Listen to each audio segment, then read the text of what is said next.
चीज के लिए पर्टिकुलरली बहाना चाहिए होता है ना कि हम लेट सपोज पढ़ाई नहीं कर रहे तो ये आ जाए तो हम पढ़ाई करना शुरू कर देंगे, वो आ जाए तो पढ़ाई करना शुरू कर देंगे। मेन सब्जेक्ट हमारा मैथमेटिक्स हो गया। मैथमेटिक्स की पीडीएफ आपको प्रॉपर यहाँ खोल के मिल जाएगी। बेसिकली आपके टोटल 80 मार्क्स का पेपर होने वाला है और इस तरीके से आपके प्रॉपर टॉपिक्स भी यहाँ मेंशन है, भी आपको मिलते हैं जो एनसीईआरटी में नहीं होते हैं। तो आप ये समझ के रखिएगा कि जरूरी नहीं कि जो सिलेबस हमको दिया गया वो सब कुछ एनसीईआरटी में है।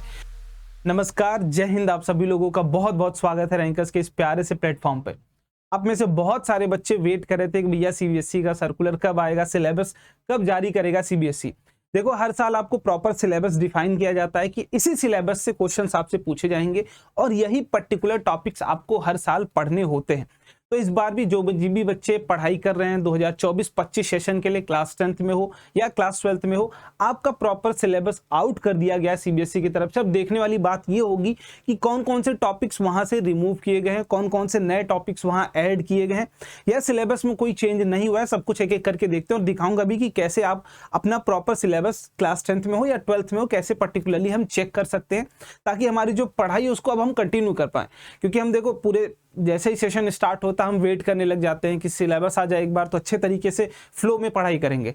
हर चीज के लिए पर्टिकुलरली बहाना चाहिए होता है ना कि हम लेट सपोज पढ़ाई नहीं कर रहे तो ये आ जाए तो हम पढ़ाई करना शुरू कर देंगे, वो आ जाए तो पढ़ाई करना शुरू कर देंगे। उसमें एक सबसे बड़ी चीज सिलेबस भी होती है। भैया सिलेबस नहीं पता है, सिलेबस आ जाए तो बहुत अच्छे तरीके से हम पढ़ाई करना शुरू कर देंगे।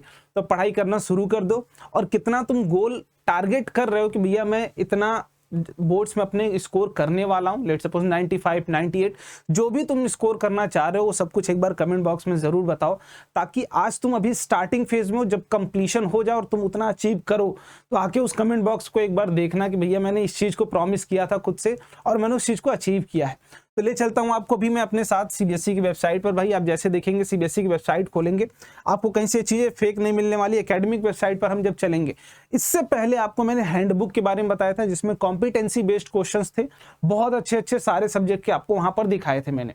लेकिन अगर इस वीडियो की हम बात करें तो पर्टिकुलरली हमें कहाँ चलना है, करिकुलम किस सेक्टर में, करिकुलम 2024-25 सेशन के लिए जब यहाँ मैं क्लिक करता हूँ, अब आपके पास कोई भी सब्जेक्ट हो, मैं परेशान होने वाली बात नहीं। अगर आप क्लास 10th में देन इस ऑप्शन पर क्लिक करना है आपको, अगर आप क्लास 12th में तो आपको इस ऑप्शन पर क्लिक करना है और जाके सारे सब्जेक्ट्स को देख लेना है। लेकिन अभी हम क्लास 10th की बात करते हैं। क्लास 10th सब्जेक्ट में हम अभी मेन सब्जेक्ट की बात कर रहे हैं। अगर आपको लैंग्वेजेस में देखना हो, लैंग्वेज सब्जेक्ट में देखना हो, इलेक्टिव सब्जेक्ट की बात करनी हो, जिसकी भी बात करनी हो वहाँ क्लिक कर सकते हैं। लेट सपोज मैं अभी यहाँ क्लिक करता हूँ क्लास 10th में, मेन सब्जेक्ट हमारा मैथमेटिक्स हो गया। मैथमेटिक्स की पीडीएफ आपको प्रॉपर यहाँ खोल के मिल जाएगी। अब क्लास 9th की अगर हम बात करें तो क्लास 9th में पर्टिकुलर सिलेबस होने वाला है number system, algebra, coordinate geometry, mensuration, statistics. ठीक है, तो ये बेसिकली आपके टोटल 80 मार्क्स का पेपर होने वाला है और इस तरीके से आपके प्रॉपर टॉपिक्स भी यहाँ मेंशन है कि आपको कौन कौन से टॉपिक्स हैं क्लास 9th के पर्टिकुलर चैप्टर में जो कि पढ़ने हैं। ठीक है, कुछ अभी आपको सरप्राइजेस भी यहाँ पर मैं दिखाऊंगा, एक एक करके हम बात करते हैं बारी बारी से। अगर मैं साइंस की बात करूँ तो साइंस भी आपको यहाँ पर्टिकुलरली दी जाएगा, क्लास 9th में हो या क्लास 10th में हो। क्लास 9th में हो तो matter, organization in living world, motion, force and work, food and production. ठीक है, और इसके बाद एक पर्टिकुलर वीडियो में लेके आऊंगा क्या सिलेबस में कोई चेंज हुआ है या नहीं हुआ है, जिसके अकॉर्डिंगली हम कैसे अपनी पढ़ाई को अच्छे तरीके से कर सकते हैं। देखो, एक छोटा सा सरप्राइज आपको इस पूरे के पूरे सिलेबस में मिलेगा जो करिकुलम आपको सीबीएसई देती है, कि कुछ ऐसे टॉपिक्स भी आपको मिलते हैं जो एनसीईआरटी में नहीं होते हैं। तो आप ये समझ के रखिएगा कि जरूरी नहीं कि जो सिलेबस हमको दिया गया वो सब कुछ एनसीईआरटी में है, कुछ टॉपिक्स एनसीईआरटी के बाहर से भी होते हैं। तो बी श्योर कि आपको उन चीजों को भी बहुत अच्छे तरीके से पढ़ना है। ठीक है, अपने आप को ये रिस्ट्रिक्ट नहीं करना है कि एनसीईआरटी कर लेंगे तो ना तो सिलेबस है ही नहीं, कुछ टॉपिक्स आपको बाहर मिलेंगे ही मिलेंगे। ठीक है, तो यहाँ देख लेते हैं कुछ बेसिक। पहला चैप्टर बहुत आसान चैप्टर है, सेकंड और थर्ड इसमें कोई भी कटौती नहीं की गई है जहां तक मुझे देख के लग रहा है। बाकी आगे बात करते हैं, ले चलता हूँ आपको धीरे धीरे मैं क्लास 10th की तरफ और एक एक करके उसकी भी बात करेंगे। क्लास 10th बात करें तो क्लास 10 पहला chapter chemical substance, nature and behaviour, 25 marks का टोटल है। केमिस्ट्री आपकी, उसके बाद वर्ल्ड ऑफ लिविंग, बायो है आपकी 25 मार्क्स की। फिजिक्स में natural phenomena, light and human है आपका 12 मार्क्स का पूछा जाएगा। इफेक्ट ऑफ करंट आपका 13 नंबर का पूछा जाएगा, जिसमें आपकी एक करंट, इलेक्ट्रिसिटी और magnetic effect of current 2 chapter आ जाते हैं। और 5 मार्क्स का नेचुरल रिसोर्सेज यहाँ पर दे दिया गया, ये एक छोटा सा चेंज है।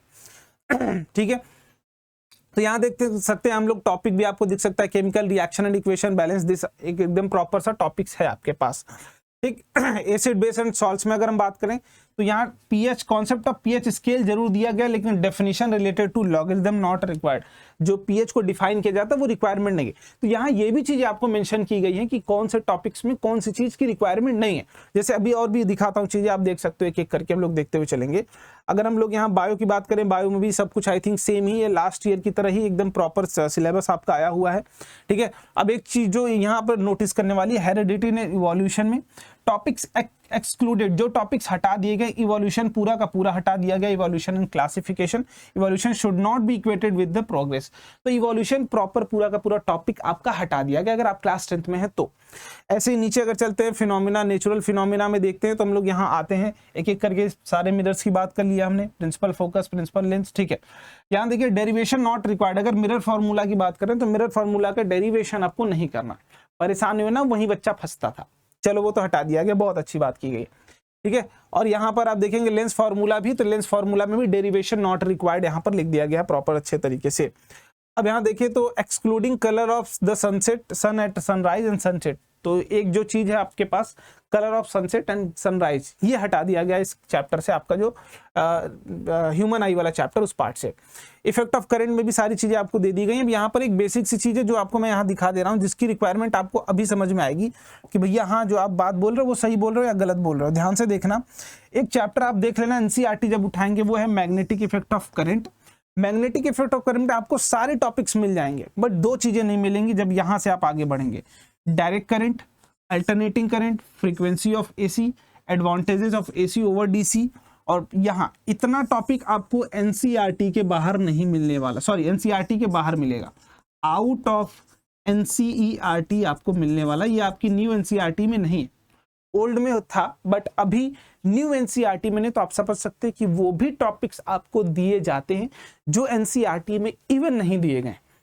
तो ऐसा नहीं कि एनसीईआरटी कर लोगे तो पूरा का पूरा सीबीएसई का सिलेबस तुमने कर रखा है, नहीं, आपको सिलेबस के अकॉर्डिंग चलना है। इसको प्रिंट कर लो, डाउनलोड कर लो, एक एक टॉपिक को पढ़ते जाओ, तो मार्क करते जाओ, टिक करते जाओ, ये टॉपिक मेरा कवर हो चुका है, तब जाके एक अच्छा स्कोर लेके आ पाओगे, ठीक है। तो ऐसे थोड़ा बहुत स्ट्रैटेजिकली चलना पड़ेगा और सिलेबस को अच्छे तरीके से समझना पड़ेगा। और एक लास्ट चैप्टर नेचुरल रिसोर्सेज और एनवायरनमेंट, जो कि 5 नंबर का पूरा पूरा सीधा चैप्टर है। देख सकते हो गिने चुने टॉपिक्स हैं और रटे रटाए टॉपिक्स हैं, बस इतनी सी बात है, इतनी सी चीजें हमें समझनी है। और ऐसे ही क्लास 12th की भी चीजें यहाँ से आप देख सकते हो, अगर आप क्लास 12th में हो तो आप क्लास 12th की भी चीजें यहाँ से देख सकते हैं। हम चल के करिकुलम में चलते हैं, करिकुलम में जाने के बाद यहाँ जैसे आप आएंगे क्लास 12th 11th में हो या 12th में हो, एक एक करके आप सारी चीजें देख सकते हैं। एकेडमिक में यहाँ बायोलॉजी की बात करते हैं, केमिस्ट्री की बात करते हैं या फिजिक्स की बात करते हैं, किसी भी आप लेट सपोज केमिस्ट्री की बात करें तो केमिस्ट्री की प्रॉपर पीडीएफ यहाँ पर आपको मिल जाएगी और analyse syllabus proper detail topics के साथ आपको मिल जाएगा। आई होप आपको थोड़ा बहुत अच्छा लगा होगा ये चीज। बट इसकी पीडीएफ में आपको लिंक डिस्क्रिप्शन बॉक्स में आपको टेलीग्राम चैनल का लिंक मिल जाएगा, तो मैं इसकी प्रॉपर पीडीएफ टेलीग्राम में प्रोवाइड कर दूंगा, तो मेक श्योर उसको जरूर ज्वाइन करके रखिएगा। और चैनल पर अगर नए हैं तो उसको भी सब्सक्राइब करके रखिएगा, क्योंकि जितनी भी जेन्युइन डिटेल्स होंगी, परफेक्ट वीडियोस होंगी आपकी रिकॉर्डिंग, जो कि सीबीएसई से रिकॉर्डिंग, सब कुछ अच्छे तरीके से यहाँ प्रोवाइड करने वाला हूँ। 12th में हो तो बहुत अच्छे तरीके से आपकी तैयारी भी अच्छे तरीके से हम कराने वाले हैं। तो मेक श्योर सब्सक्राइब करके जरूर रखना। मिलते हैं अगले वीडियो में, बाय बाय, जय हिंद।